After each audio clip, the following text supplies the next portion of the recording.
Thank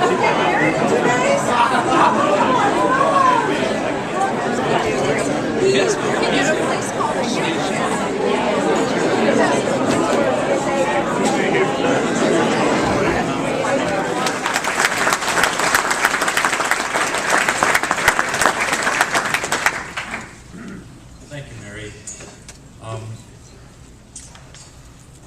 Good evening, ladies and gentlemen. I am delighted to be here tonight. First, my friend Oakley and Ava, who could not be here tonight. I don't remember quite when we met, but I do recall who introduced us. A number of years ago, I gave a commitment to restoring the wonderful Andrew Carnegie Library on Scott Street. As you may know, Andrew Carnegie made a vast fortune, and by the end of his life had given more than 90% of it away to create some 2,800 magnificent libraries all across the United States. Libraries.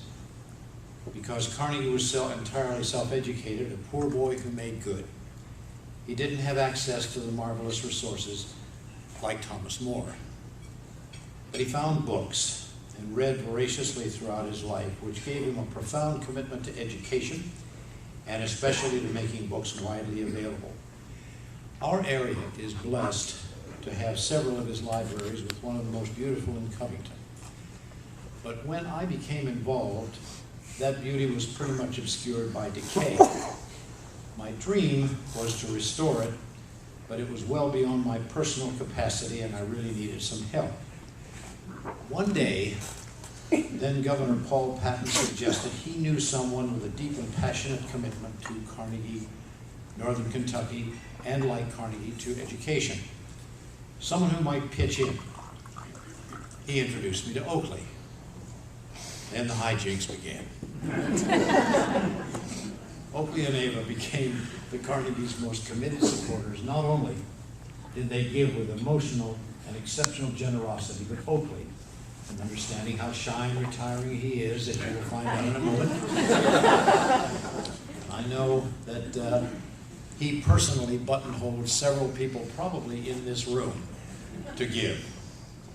The Carnegie today, with this wonderful Eva G. Farris Education Center, is the result of those labors. And the beneficiaries are thousands of children who participate each year in the center's programs, getting an invaluable introduction to a wider world.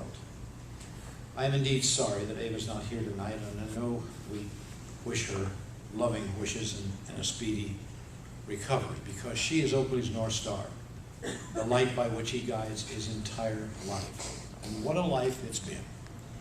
Is there anyone here who doesn't have an Oakley story about his making a living as a traveling salesman selling needles and pins? Think about that. Needles and pins. How could a man possibly make a living selling these miniature items? Yet Oakley did.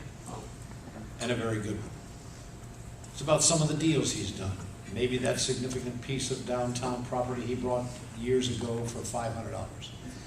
About his tireless negotiations on behalf of causes he believes in. Oakley saved us untold dollars on the renovation of the Carnegie because of his determination that we were going to have a better than best price, which he then got for us. People sometimes talk about those who know the price of everything and the value of nothing. Not Oakley. He certainly knows the price of everything. Everything. But his values are exceptional, and he brings them to everything he does. He leaves nothing on the table, but also leaves behind only good feelings.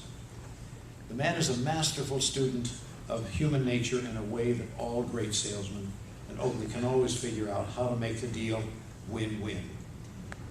But then he asks only that Ava be recognized, that their joint contributions bear only her name.